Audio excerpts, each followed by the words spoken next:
ಮೊದಲಿಗೆ ಬೆಂಗಳೂರು ಗ್ರಾಮಾಂತರ ಲೋಕಸಭಾ ಕ್ಷೇತ್ರದ ಸಂಸದ ಮತ್ತು ಕರ್ನಾಟಕದ ಉಪಮುಖ್ಯಮಂತ್ರಿ ಡಿ.ಕೆ. ಶಿವಕುಮಾರ್ ಅವರ ಸಹೋದರ ಕೊಟ್ಟಂತಹ ಹೇಳಿಕೆಯನ್ನು ನೋಡೋಣ. ನಮ್ಮ ದುಡ್ಡು ನಮಗೆ ಕೊಟ್ರೆ ಸಾಕಾಗಿದೆ. ಇವತ್ತು ನಮ್ಮ ಬೇಡಿಕೆ ಏನಿದೆ, GST ಮತ್ತು ನಮ್ಮ ರಾಜ್ಯದಿಂದ ಬರ್ತಕ್ಕಂಥ ಕಸ್ಟಮ್ಸ್ ಇರ್ಬೋದು, ಡೈರೆಕ್ಟ್ ಟ್ಯಾಕ್ಸಸ್ ಏನು ಬರ್ತಾ ಇದೆ, ಇನ್ಕಮ್ ಟ್ಯಾಕ್ಸ್, ದಕ್ಷಿಣ ಭಾರತಕ್ಕೆ ಬಹಳಷ್ಟು ಅನ್ಯಾಯ ಆಗ್ತಾ ಇರ್ತಕ್ಕಂಥದ್ದನ್ನ ನಾವು ಪ್ರತಿಯೊಂದು ಹಂತದಲ್ಲೂ ನಾವು ನೋಡ್ತಾ ಇದ್ದೇವೆ. ಒಟ್ಟಾರೆ ನಮ್ಮ ಪಾಲ್ ಏನ್ ಸಿಗಬೇಕಾಗಿದೆ ಅಭಿವೃದ್ಧಿಯ ಹಣ, ಇವತ್ತು ಅಭಿವೃದ್ಧಿಯ ಹಣ ಉತ್ತರ ಭಾರತದ ಕಡೆ ಎತ್ಕೊಂಡೋಗಿ ಹಂಚ್ತಾ ಇರ್ತಕ್ಕಂಥದ್ದು ಕಾಣ್ತಾ ಇದ್ದೇವೆ. ನಮಗೆ ಎಲ್ಲ ವಿಚಾರಗಳಲ್ಲೂ ಕೂಡ ಅನ್ಯಾಯ ಆಗ್ತಾ ಇದೆ. ನಾವು ಅದನ್ನ ಮುಂದಿನ ದಿನಗಳಲ್ಲಿ ಖಂಡಿಸಲಿಲ್ಲ ಅಂತ ಹೇಳಿದ್ರೆ ಪ್ರತ್ಯೇಕ ರಾಷ್ಟ್ರಕ್ಕೂ ಕೂಡ ನಾವು ಬೇಡಿಕೆಯನ್ನ ಇಡಬೇಕಾದಂತ ಅನಿವಾರ್ಯ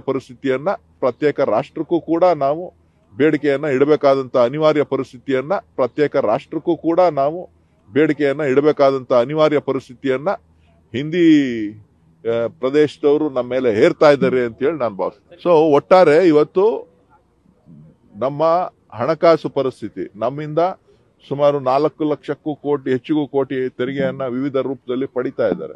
ನಮ್ಗೆ ಕೊಡ್ತಾ ಇರೋದು ಎಷ್ಟು?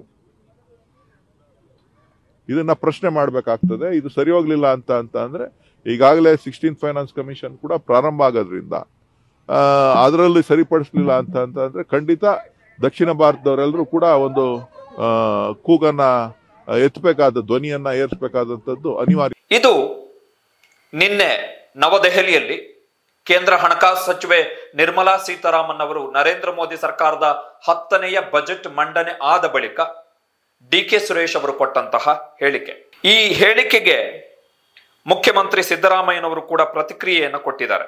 ದೇಶದ ಸಾರ್ವಭೌಮತೆ ಇರಬೇಕು, ಆದರೆ ರಾಜ್ಯಗಳಿಗೆ ಅವರ ಪಾಲು ಕೊಡಬೇಕು. ಕೇಂದ್ರದ ಬಿಜೆಪಿ ಸರ್ಕಾರ ರಾಜ್ಯಗಳ ಪಾಲನ್ನ ಕೊಡ್ತಾ ಇಲ್ಲ. ರಾಯಚೂರು ಜಿಲ್ಲೆಯ ಏಮ್ಸ್ಗೆ ಒತ್ತಾಯಿಸಿದ್ವು, ಪ್ರಯೋಜನ ಆಗಿಲ್ಲ. ನಮ್ಮಿಂದ 4 ಲಕ್ಷ ಕೋಟಿ ರೂಪಾಯಿ ತೆರಿಗೆ ವಸೂಲಿ ಮಾಡುವ ಕೇಂದ್ರ ಸರ್ಕಾರ ನಮಗೆ, ನಮ್ಮ ನಾಡಿಗೆ ನಿರಂತರವಾಗಿ ಅನ್ಯಾಯ ಮಾಡ್ತಿದೆ. ಅಖಂಡ ಭಾರತ, ಅಖಂಡ ಕರ್ನಾಟಕ ಉಳಿಯಬೇಕು. ಇದಕ್ಕಾಗಿ ರಾಜ್ಯಗಳ ಪಾಲನ್ನ ಚಾಚು ತಪ್ಪದೆ ಕೊಡಬೇಕು. ಬಿಜೆಪಿ ಆಳ್ವಿಕೆಯ ಈ ವಿನಾಶಕಾರಿ ಭಾರತದಲ್ಲಿ ದೇಶದ ಎಲ್ಲಾ ಜಾತಿ ಧರ್ಮಗಳ ಬಡವರು, ರೈತರು, ಕಾರ್ಮಿಕರು, ಮಹಿಳೆಯರು ಮತ್ತು ವಿಶೇಷವಾಗಿ ದಲಿತ, ಹಿಂದುಳಿದ ಜಾತಿಗಳು ಮತ್ತು ಅಲ್ಪಸಂಖ್ಯಾತ ಸಮುದಾಯಗಳು ದಮನಕ್ಕೀಡಾಗಿದ್ದಾರೆ. ಅವರ ಸಾಮಾಜಿಕ ಆರ್ಥಿಕ ಬದುಕು ಅಧಪತನಗೊಂಡಿದೆ. ಈ ದೃಷ್ಟಿಯಲ್ಲಿ ನಾವಿಂದು ಪ್ರಜಾಪ್ರಭುತ್ವದ ಅಮೃತ ಕಾಲದಲ್ಲಿ ಇಲ್ಲ, ಮೃತ ಕಾಲದಲ್ಲಿದ್ದೇವೆ ಅಂತೇಳಿ ಮುಖ್ಯಮಂತ್ರಿ ಸಿದ್ದರಾಮಯ್ಯನವರು ಡಿ.ಕೆ. ಸುರೇಶ್ ಅವರು ಕೊಟ್ಟಂತಹ ಹೇಳಿಕೆಗೆ ಪ್ರತಿಕ್ರಿಯೆಯನ್ನು ಕೊಟ್ಟಿದ್ರು. ಇನ್ನು ತಮ್ಮ ಸಹೋದರನ ಹೇಳಿಕೆಗೆ ಉಪಮುಖ್ಯಮಂತ್ರಿ, ಕರ್ನಾಟಕ ಪ್ರದೇಶ ಕಾಂಗ್ರೆಸ್ ಸಮಿತಿಯ ಅಧ್ಯಕ್ಷರು ಆಗಿರುವಂತಹ ಡಿ.ಕೆ. ಶಿವಕುಮಾರ್ ಅವರು ಕೂಡ ರಿಯಾಕ್ಟ್ ಮಾಡಿದ್ರು. ಕೇಂದ್ರ ಬಜೆಟ್ ನಲ್ಲಿ ಕರ್ನಾಟಕಕ್ಕೆ ಆಗಿರುವ ಅನ್ಯಾಯದ ಬಗ್ಗೆ, ಜನರ ಭಾವನೆ, ಬೇಸರ ಮತ್ತು ಅಭಿಪ್ರಾಯದ ಬಗ್ಗೆ ಸಂಸದ ಶ್ರೀ ಡಿ.ಕೆ. ಸುರೇಶ್ ಅವರು ಕನ್ನಡಿ ಹಿಡಿದಿರುವುದನ್ನ ಬಿಜೆಪಿಯವರು ತಿಳಿಸ್ತಾ ಇದ್ದಾರೆ. ಭಾರತದ ಐಕ್ಯತೆ, ಅಖಂಡತೆ ಬಗ್ಗೆ ನಮ್ಮ ಬದ್ಧತೆಯನ್ನ ಯಾರು ಪ್ರಶ್ನಿಸುವಂತಿಲ್ಲ. ನಾವೆಲ್ಲ ಭಾರತ ಮಾತೆಯ ಮಕ್ಕಳು. ಹೀಗಿರುವಾಗ ಕೇಂದ್ರ ಸರ್ಕಾರ ಮಲತಾಯಿ ಧೋರಣೆ ತೋರುತ್ತಿರುವುದು ಕನ್ನಡಿಗರ ಆಕ್ರೋಶಕ್ಕೆ ಕಾರಣವಾಗಿದೆ ಅಂತೇಳಿ ಡಿ.ಕೆ. ಶಿವಕುಮಾರ್ ಅವರು ಕೂಡ ತಮ್ಮ ಸಹೋದರನ ಹೇಳಿಕೆಗೆ ಸ್ಪಷ್ಟನೆ, ಸಮಜಾಯಿಷಿ ಮತ್ತು ಸಮರ್ಥನೆಯನ್ನು ಕೊಟ್ಟರು. ಡಿ.ಕೆ. ಸುರೇಶ್ ಅವರ ಹೇಳಿಕೆ, ಅದರ ಅಂಶಗಳನ್ನು ಗಮನಿಸುವುದಾದ್ರೆ, ಕರ್ನಾಟಕದಿಂದ ದೊಡ್ಡ ಪ್ರಮಾಣದಲ್ಲಿ GST, ಸರಕು ಮತ್ತು ಸೇವಾ ತೆರಿಗೆ ಮತ್ತು ಆದಾಯ ತೆರಿಗೆ, ನೇರ ತೆರಿಗೆ ಸಂಗ್ರಹ ಆಗ್ತಾ ಇದ್ರು ಕೂಡ ನಮಗೆ ಎಷ್ಟು ಪಾಲು ಬರಬೇಕು ಅಷ್ಟು ಪಾಲು ಸಿಗ್ತಾ ಇಲ್ಲ ಎನ್ನುವಂಥದ್ದು ಡಿ.ಕೆ. ಸುರೇಶ್ ಅವರ ಹಿಂದಿನ ಆಕ್ರೋಶ. ಒಂದು ಅಂಕಿಅಂಶವನ್ನ ನೋಡೋಣ. ಕಳೆದ 4 ವರ್ಷಗಳ ಅವಧಿಯಲ್ಲಿ ಕರ್ನಾಟಕದಿಂದ ಕೇಂದ್ರ ಸರ್ಕಾರಕ್ಕೆ ಹೋಗಿದ್ದೆಷ್ಟು ಅಂತ ಹೇಳಿದ್ರೆ, GST ತೆರಿಗೆಯ ರೂಪದಲ್ಲಿ 4,56,000 ಕೋಟಿ ರೂಪಾಯಿ, 4,56,000 ಕೋಟಿ ರೂಪಾಯಿ. ಆದಾಯ ತೆರಿಗೆಯ ರೂಪದಲ್ಲಿ 9,47,000 ಕೋಟಿ ರೂಪಾಯಿ ಹೋಗಿದೆ. 9,47,000 ಕೋಟಿ ರೂಪಾಯಿ. ಒಟ್ಟು ತೆರಿಗೆ, GST ಮತ್ತು ಆದಾಯ ತೆರಿಗೆ, ಈ ಎರಡೂ ತೆರಿಗೆಗಳನ್ನ ನಾವು ಲೆಕ್ಕ ಹಾಕಿದ್ರೆ ಕಳೆದ 4 ವರ್ಷಗಳ ಅವಧಿಯಲ್ಲೇ ಕೇಂದ್ರ ಸರ್ಕಾರಕ್ಕೆ 2018ರಿಂದ 2022 ಆರ್ಥಿಕ ವರ್ಷದ ಅವಧಿಯಲ್ಲಿ 14,04,000 ಕೋಟಿ ರೂಪಾಯಿ ಕೇಂದ್ರ ಸರ್ಕಾರಕ್ಕೆ ಹೋಗಿದೆ. 14,04,000 ಕೋಟಿ ರೂಪಾಯಿ ಏನ್ ಸಣ್ಣ ಅಮೌಂಟ್ ಅಲ್ಲ. 14 ಲಕ್ಷ ಅಂತ ಹೇಳಿದ್ರೆ ನಮ್ಮ ಈಗಿನ ಕರ್ನಾಟಕದ ಬಜೆಟ್ನ 5 ಪಟ್ಟು, ನಿಯರ್ಲಿ ಕರ್ನಾಟಕದ ಬಜೆಟ್ನ 5 ಪಟ್ಟು ಮೊತ್ತವನ್ನ ನಾವು ಕಳೆದ 4 ವರ್ಷಗಳಲ್ಲಿ ಕೇಂದ್ರ ಸರ್ಕಾರಕ್ಕೆ ಇಲ್ಲಿಂದ ತೆರಿಗೆ ರೂಪದಲ್ಲಿ ಕೊಟ್ಟಿದ್ದೀವಿ. ಬಟ್ ನಮಗೆ ಸಿಕ್ಕಿದ್ದೇನು? ಕರ್ನಾಟಕದಿಂದ 14.04 ಅಂದ್ರೆ 14,04,000 ಕೋಟಿ ರೂಪಾಯಿ ತೆರಿಗೆಯನ್ನ ಸಂಗ್ರಹಿಸಿದಂತ ಕೇಂದ್ರ ಕರ್ನಾಟಕಕ್ಕೆ ಕೊಟ್ಟಿದ್ದು ಏನು?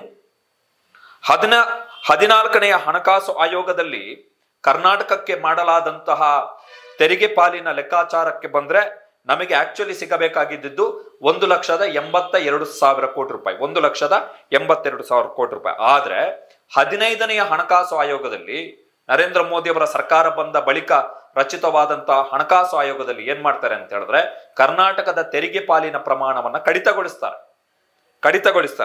ಸೊ ಆಗ ನಮಗೆ ಸಿಗ್ತಾ ಇರುವಂತದ್ದು ಎಷ್ಟು? 1,56,000 ಕೋಟಿ ರೂಪಾಯಿ. ನಮಗೆ ತೆರಿಗೆ ಪಾಲಿನಲ್ಲೇ ನಿಯರ್ಲಿ 26,000 ಕೋಟಿ ರೂಪಾಯಿ, ಬರೀ ತೆರಿಗೆ ಪಾಲಿನಲ್ಲೇ 26,000 ಕೋಟಿ ರೂಪಾಯಿ ನಷ್ಟ ಆಗಿದೆ.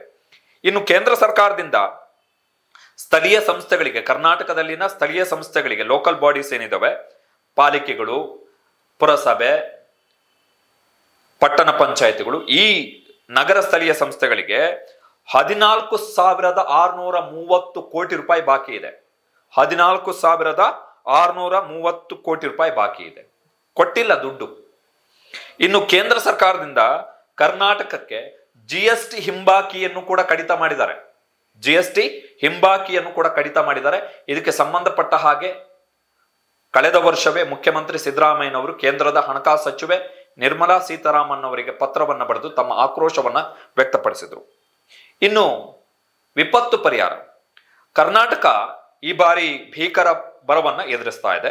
ಇಂತಹ ಸಂದರ್ಭದಲ್ಲಿ ಕರ್ನಾಟಕ ಸರ್ಕಾರ ಅಂದ್ರೆ ನಮ್ಮ ಸರ್ಕಾರ, ನಮ್ಮ ರಾಜ್ಯ ಕೇಂದ್ರ ಸರ್ಕಾರಕ್ಕೆ ಪರಿಹಾರ ಕೇಳಿತ್ತು, ಬರ ಪರಿಹಾರ.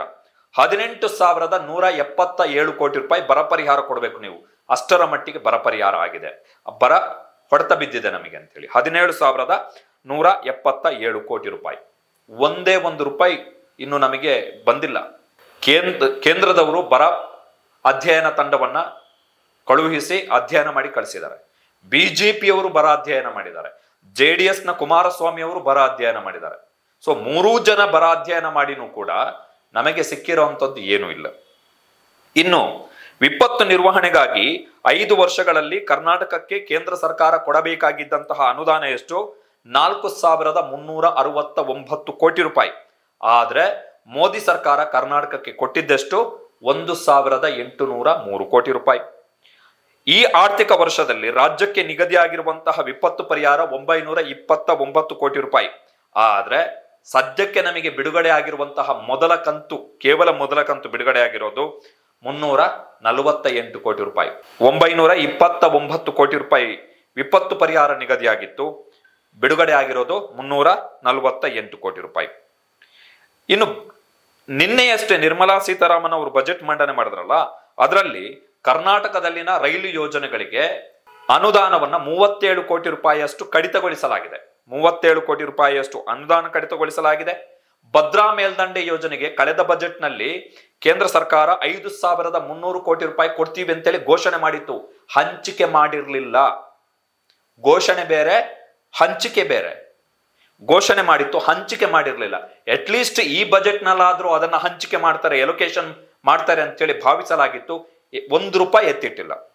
ಇನ್ನು ರಾಯಚೂರಿನಲ್ಲಿ ಏಮ್ಸ್ ಸ್ಥಾಪನೆ ಆಗಬೇಕು ಎನ್ನುವಂಥದ್ದು ದೀರ್ಘಕಾಲದ ಬೇಡಿಕೆ, ಸಾಕಷ್ಟು ಒತ್ತಾಯಗಳು ಇದ್ವು. ಮುಖ್ಯಮಂತ್ರಿಗಳು ಕೂಡ ಪತ್ರವನ್ನ ಬರೆದಿದ್ರು ಸಿದ್ದರಾಮಯ್ಯನವರು, ಆದ್ರೆ ಆ ಬಗ್ಗೆನೂ ಘೋಷಣೆ ಆಗಿಲ್ಲ ಬಜೆಟ್ ನಲ್ಲಿ. ಇನ್ನು ಬೆಂಗಳೂರು ಉಪನಗರ ರೈಲು ಯೋಜನೆ, ಬೆಂಗಳೂರಿನ ಸಂಸದ ತೇಜಸ್ವಿ ಸೂರ್ಯ ಪೋಸ್ಟರ್ ಹಾಕೊಂಡು ಬಿಲ್ಡಪ್ ಕೊಡ್ತಾರೆ, ಪುಣ್ಯಾತ್ಮ. ದುಡ್ಡು ತರಕ್ ತಾಕತ್ತಿಲ್ಲ. ಉಪನಗರ ರೈಲು ಯೋಜನೆಗೆ ಈ ಬಜೆಟ್ ನಲ್ಲೂ ಕೂಡ ದುಡ್ಡು ಘೋಷಣೆ ಆಗಿಲ್ಲ, ಹಂಚಿಕೆ ಆಗಿಲ್ಲ, ಎಲೋಕೇಶನ್ ಆಗಿಲ್ಲ. ಇದು ಇರುವಂತಹ ಪರಿಸ್ಥಿತಿ. DK ಸುರೇಶ್ ಅವರು ದಕ್ಷಿಣ ಭಾರತ ಪ್ರತ್ಯೇಕ ರಾಷ್ಟ್ರ ಆಗಬೇಕು ಎನ್ನುವಂತಹ ಹೇಳಿಕೆಯನ್ನ ಕೊಟ್ಟಿರುವಂತದ್ದು ತಪ್ಪು. ಆದರೆ ಆ ಹೇಳಿಕೆಯನ್ನ ಕೊಡುವುದಕ್ಕಿಂತಲೂ ಮುಂಚೆ DK ಸುರೇಶ್ ಅವರು ಕೆಲವೊಂದಿಷ್ಟು ಅಂಶಗಳನ್ನ ಪ್ರಸ್ತಾಪ ಮಾಡಿದ್ರು. ತೆರಿಗೆ ಎಷ್ಟು ಹೋಗ್ತಿದೆ ನಮ್ಮ ರಾಜ್ಯದಿಂದ, ನಮಗೆ ಎಷ್ಟು ಬರ್ತಾ ಇದೆ, ಯಾವ ರೀತಿ ಅನ್ಯಾಯ ಮಾಡ್ತಿದೆ. ನಾವಿಲ್ಲಿ ಕಷ್ಟಪಟ್ಟು ದುಡಿದು GST ಕೊಟ್ಟು ಆದಾಯ ತೆರಿಗೆ ಕಟ್ಟಿ ಕೇಂದ್ರ ಸರ್ಕಾರಕ್ಕೆ ಕೊಡುವಂಥದ್ದು, ಮೋದಿ ಸರ್ಕಾರಕ್ಕೆ. ಅವರು ಉತ್ತರ ಭಾರತದ ರಾಜ್ಯಗಳಿಗೆ ಹಂಚಿಕೆ ಮಾಡಿ, ಯಾಕೆಂದ್ರೆ ಉತ್ತರ ಭಾರತದ ರಾಜ್ಯಗಳಲ್ಲಿ ಸೀಟುಗಳ ಸಂಖ್ಯೆ ಜಾಸ್ತಿ ಇದೆ. ಉತ್ತರ ಪ್ರದೇಶ 80 ಇದೆ, ಬಿಹಾರ 40 ಇದೆ, ದೊಡ್ಡ ದೊಡ್ಡ ರಾಜ್ಯಗಳು ಎಲೆಕ್ಷನ್ ಅಲ್ಲಿ ಬೆನಿಫಿಟ್ ಆಗ್ಬೇಕು.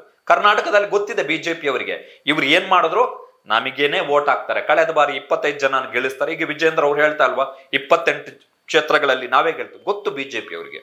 ಸೊ ಡಿ ಕೆ ಸುರೇಶ್ ಅವರು ದಕ್ಷಿಣ ಭಾರತ ಪ್ರತ್ಯೇಕ ರಾಷ್ಟ್ರ ಆಗಬೇಕೆನ್ನುವಂತ ಹೇಳಿಕೆಯನ್ನು ಕೊಟ್ಟಿರುವಂತದ್ದು ತಪ್ಪು. ಆದರೆ ಆ ಹೇಳಿಕೆಗಳಿಗಿಂತಲೂ ಮುಂಚೆ ಅವರು ಕೆಲವೊಂದಿಷ್ಟು ವಿಷಯಗಳನ್ನ ಪ್ರಸ್ತಾಪ ಮಾಡಿದ್ರಲ್ಲ, ಅದ್ರ ಬಗ್ಗೆ ಮಾತಾಡ್ಬೇಕು. ಕರ್ನಾಟಕದಲ್ಲಿನ ಟಿವಿ ಚಾನೆಲ್ಗಳು ಯಾರು 6 ಕೋಟಿ ಕನ್ನಡಿಗರ ವೀಕ್ಷಣೆಯಿಂದ ಕರ್ನಾಟಕದಲ್ಲಿ ಟಿವಿ ಚಾನೆಲ್ಗಳು ನಡೀತಾ ಇದಾವೋ ಆ ಟಿವಿ ಚಾನೆಲ್ಗಳು ಡಿ ಕೆ ಸುರೇಶ್ ಅವರು ದಕ್ಷಿಣ ಭಾರತ ಪ್ರತ್ಯೇಕ ರಾಷ್ಟ್ರ ಆಗಬೇಕು ಎನ್ನುವಂತಹ ಪ್ರಶ್ನೆಗಳ ಮೇಲೆ ದೇಶ ವಿರೋಧಿ ಹೇಳಿಕೆಯನ್ನು ಕೊಟ್ಟಿದ್ದಾರೆ ಅಂತೇಳಿ ಬಿಜೆಪಿಯ ಪರವಾಗಿ ವಕಾಲತ್ತನ್ನ ಮಾಡುವುದರ ಬದಲು ನರೇಂದ್ರ ಮೋದಿ ಅವರು ಕರ್ನಾಟಕಕ್ಕೆ ಭೇಟಿ ಕೊಡ್ತಾರಲ್ಲ, ಆ ಸಂದರ್ಭದಲ್ಲಿ ನೀವು ಗಮನಿಸಿರಬಹುದು ಕರ್ನಾಟಕದ ಟಿವಿ ಚಾನೆಲ್ಗಳನ್ನ. ನರೇಂದ್ರ ಮೋದಿ ಅವರು ಈಗ ತಾನೇ ದೆಹಲಿಯಲ್ಲಿ ವಿಮಾನವನ್ನ ಹತ್ತಿದ್ರು, ವಿಮಾನ ಇಲ್ಲಿ ಬರ್ತಾ ಇದೆ, ವಿಮಾನ ಬೆಂಗಳೂರಲ್ಲಿ ಲ್ಯಾಂಡಿಂಗ್ ಆಯ್ತು. ಲ್ಯಾಂಡಿಂಗ್ ಆದ್ಮೇಲೆ ಏರ್ಪೋರ್ಟ್ ನಿಂದ ಹೊರ ಬಂದ್ರು ನರೇಂದ್ರ ಮೋದಿ ಅವರು. ಈಗ ನರೇಂದ್ರ ಮೋದಿ ಅವರು ಈ ರೂಟ್ ನಲ್ಲಿ ರೋಡ್ ಶೋ ಮಾಡ್ತಾ ಇದ್ದಾರೆ. ಇನ್ನು ಸ್ಟೇಜ್ ಹತ್ತಾ ಇದ್ದಾರೆ, ಸ್ಟೇಜ್ ಇಳಿದ್ರು, ಹಿಂಗ್ ಮಾತಾಡಿದ್ರು, ಸ್ಟೇಜ್ ಇಳಿದು ಬಿಟ್ಟು ಮತ್ತೆ ಏರ್ಪೋರ್ಟಿಗೆ ಹೋದ್ರು, ಏರ್ಪೋರ್ಟ್ ನಲ್ಲಿ ವಿಮಾನ ಹತ್ತಿದ್ರು, ವಿಮಾನ ಹತ್ತಿ ಮತ್ತೆ ಡೆಲ್ಲಿಯಲ್ಲಿ ಇಳಿದ್ರು. ಇಷ್ಟೆಲ್ಲ ವರದಿಗಾರಿಕೆಯನ್ನ ಮಾಡುವಂತಹ ಕನ್ನಡದ ಟಿವಿ ನ್ಯೂಸ್ ಚಾನೆಲ್ಗಳು ನರೇಂದ್ರ ಮೋದಿ ಅವರು ಕರ್ನಾಟಕಕ್ಕೆ ಭೇಟಿ ಕೊಡುವಂತಹ ದಿನ ಕರ್ನಾಟಕಕ್ಕೆ ಕೇಂದ್ರ ಸರ್ಕಾರದಿಂದ ಆಗ್ತಾ ಇರುವಂತಹ ಈ ಘೋರ ಅನ್ಯಾಯಗಳ ಬಗ್ಗೆ ಹೇಳಿದ್ದರೆ ನಮಗೆ ಈ ಅನ್ಯಾಯ ಆಗ್ತಾ ಇರಲಿಲ್ಲ, ಕಮ್ಮಿ ಆಗ್ತಾ ಇತ್ತು ಅನ್ಯಾಯ. ಜೊತೆಗೆ ಡಿ ಕೆ ಸುರೇಶ್ ಅವರ ಪ್ರತ್ಯೇಕ ರಾಷ್ಟ್ರದ ಹೇಳಿಕೆಯನ್ನ ಪ್ರಶ್ನೆ ಮಾಡುವಂತಹ ನೈತಿಕತೆಯನ್ನ ಕರ್ನಾಟಕದ ಟಿವಿ ಚಾನೆಲ್ಗಳು ಉಳಿಸ್ಕೋತಾ ಇದ್ವು. ಆ ನೈತಿಕತೆ ಕರ್ನಾಟಕದ ಟಿವಿ ಚಾನೆಲ್ಗಳಲ್ಲಿ ಇಲ್ಲ.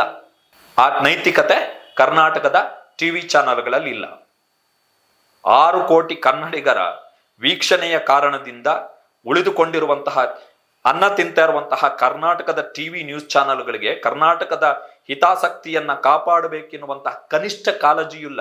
ಮೋದಿ ಸರ್ಕಾರವನ್ನ ಪ್ರಶ್ನೆ ಮಾಡಿ ಬೆನ್ನುಮೂಳೆ ಗಟ್ಟಿ ಇಲ್ಲ ಕರ್ನಾಟಕದ ಟಿವಿ ಚಾನೆಲ್ಗಳ ಪರಿಸ್ಥಿತಿ. ಡಿ ಕೆ ಸುರೇಶ್ ಅವರ ಪ್ರತ್ಯೇಕ ದಕ್ಷಿಣ ಭಾರತ ರಾಷ್ಟ್ರ ಆಗಬೇಕೆನ್ನುವಂತ ಹೇಳಿಕೆ ತಪ್ಪು. ಆದರೆ ಆ ಹೇಳಿಕೆಯ ಹಿಂದಿನ ಸತ್ಯಾಂಶಗಳನ್ನ ಜನರಿಗೆ ಟಿವಿ ಚಾನೆಲ್ಗಳು ಯಾಕೆ ಹೇಳ್ತಾ ಇಲ್ಲ? ಯಾಕೆ ನರೇಂದ್ರ ಮೋದಿ ಅವರು ಬೆಂಗಳೂರಲ್ಲಿ ರೋಡ್ ಶೋ ಮಾಡಿದಾಗ ಲೈವ್ ತೋರಿಸುವಂತ ಸಂದರ್ಭದಲ್ಲಿ ಒಂದು ವಿಂಡೋದಲ್ಲಿ ಹಾಕ್ಲಿ ಗ್ರಾಫಿಕ್ಸ್.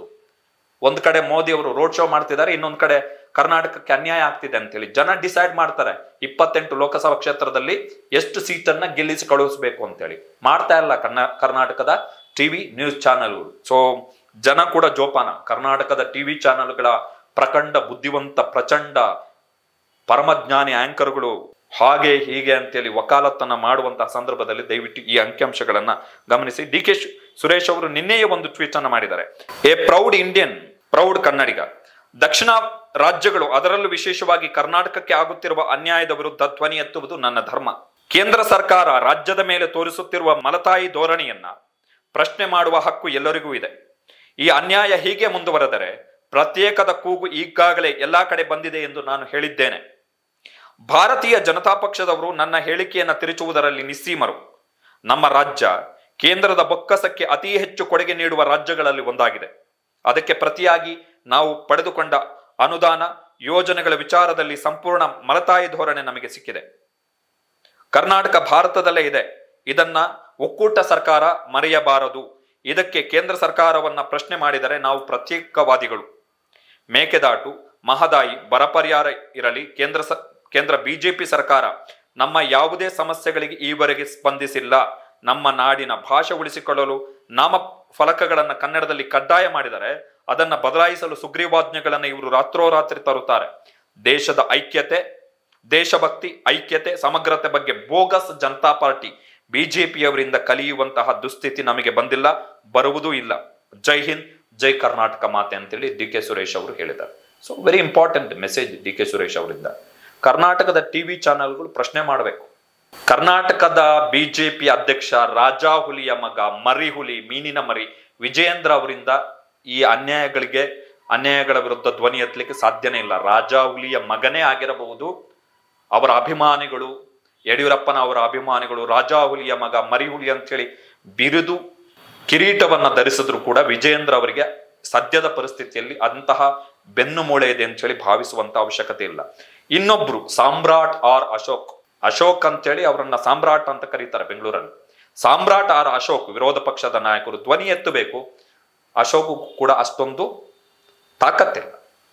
ಮೂರನೆಯದ್ದು, ಕರ್ನಾಟಕದಲ್ಲಿ ಗೆದ್ದು ಹೋದ್ರಲ್ಲಿ 25 ಜನ ಸಂಸದರು, ಬೆಂಗಳೂರಿನ ತೇಜಸ್ವಿ ಸೂರ್ಯ ಒಳಗೊಂಡಂತೆ, ಇವರಿಗೂ ಕೂಡ ಕರ್ನಾಟಕಕ್ಕೆ ಆಗ್ತಾ ಇರುವಂತಹ ಅನ್ಯಾಯಗಳ ಬಗ್ಗೆ ಪ್ರಶ್ನೆ ಮಾಡುವಂತಹ ತಾಕತ್ತಿಲ್ಲ. ಇನ್ನು JDS ನಾಯಕ HD ಕುಮಾರ್, ಕರ್ನಾಟಕದ ಹಿತಾಸಕ್ತಿಯನ್ನ ಕಾಪಾಡಲಿಕ್ಕೆ ನಾನು BJPಯ ಜೊತೆಗೆ ಕೆಲಸ ಮಾಡ್ತೀನಿ ಅಂತ ಹೇಳಿ ಈಗ ಮೊನ್ನೆ ಮೈತ್ರಿ ಆದ್ಮೇಲೆ ಹೇಳ್ಕೊಂಡಿದ್ದಾರೆ. ಕೇಳಬೇಕು ಕುಮಾರಸ್ವಾಮಿ ಅವರು ಕರ್ನಾಟಕದ ನಿಜವಾದ ಹಿತಾಸಕ್ತಿ ಏನು ಅಂತೇಳಿ. ಸೊ ಇದು ಇರುವಂತಹ ಅಂಕಿಅಂಶ. ಈ ಅಂಕಿಅಂಶಗಳನ್ನು ಇಟ್ಟರೆ DK ಸುರೇಶ್ ಅವರ ಪ್ರತ್ಯೇಕ ರಾಷ್ಟ್ರದ ಹೇಳಿಕೆಯ ವಿರುದ್ಧ ಆಕ್ರೋಶ ಬರ್ಬೋದು, ನಮಗಿಲ್ಲ ಅಂತಲ್ಲ. ಆದರೆ DK ಸುರೇಶ್ ಅವರು ಯಾವ ಹಿನ್ನೆಲೆಯಲ್ಲಿ ಹೇಳಿದ್ರು ಎನ್ನುವಂಥದ್ದನ್ನು ಕೂಡ ನಾವು ಅರ್ಥ ಮಾಡ್ಕೋಬೇಕು. ಉತ್ತರ ಕರ್ನಾಟಕ ಭಾಗದಲ್ಲೂ ಕೂಡ ನಮಗೆ ಪ್ರತ್ಯೇಕ ರಾಜ್ಯ ಬೇಕು ಎನ್ನುವಂತ ಕೂಗು ಯಾಕಿರುತ್ತೆ ಅಂತ ಹೇಳಿದ್ರೆ ಅಭಿವೃದ್ಧಿ ಆಗ್ಲಿಲ್ಲ ಅಂತೇಳಿ, ಮೂಲಭೂತ ಸೌಕರ್ಯ ಅಭಿವೃದ್ಧಿ ಆಗ್ಲಿಲ್ಲ, ಜನ ಜೀವನ ಮಟ್ಟ ಸುಧಾರಣೆ ಆಗ್ಬೇಕು ಹೈದರಾಬಾದ್ ಕರ್ನಾಟಕದಲ್ಲಿ ಅಂತೇಳಿ. ಸಹಜವಾಗಿ ಜನರಿಗೆ ಪ್ರಶ್ನೆಗಳು ಎದ್ದೇಳ್ತವೆ. ತೆರಿಗೆ ಕಟ್ತಾ ಇದ್ದೀವಿ, ದುಡಿತಾ ಇದ್ದೀವಿ, ಕೊಡ್ತಾ ಇದ್ದೀವಿ, ನಮಗೆ ಕೊಡ್ತಾ ಇರುವಂತದ್ದು ಬಿಡುಗಾಸು, ಅದು ಕೂಡ ಹೋಗಿ ಬೆನ್ನು ಬಗ್ಗಿಸಿ ನಡು ಬಗ್ಗಿಸಿ ಜಿ ಹುಜೂರ್ ಅಂತ ಹೇಳಿ ಅವರಿಗೆ ವಿಜೇಂದ್ರ ಅವ್ರಿಗೆ ಹೇಳಿದ್ರಲ್ಲ, ಧನ್ಯನಾದೆ ಅಂತೇಳಿ ನರೇಂದ್ರ ಮೋದಿ ಅವರ ಬಗ್ಗೆ. ಅಷ್ಟೆಲ್ಲ ಜಿ ಹುಜೂರ್ಗಾರಿಕೆಯನ್ನ ಮಾಡಿಕೊಂಡು ಕೇಳ್ಕೊ ಬರಬೇಕಾದಂತ ಪರಿಸ್ಥಿತಿ. ನಾವು ಲೋಕಸಭಾ ಚುನಾವಣೆಯಲ್ಲಿ ಪಾಠ ಕಲಿಸದೆ ಹೋದ್ರೆ ಇವರಿಗೆ ಇನ್ನೂ ಅನ್ಯಾಯ ಮಾಡ್ತಾರೆ ನಮಗೆ.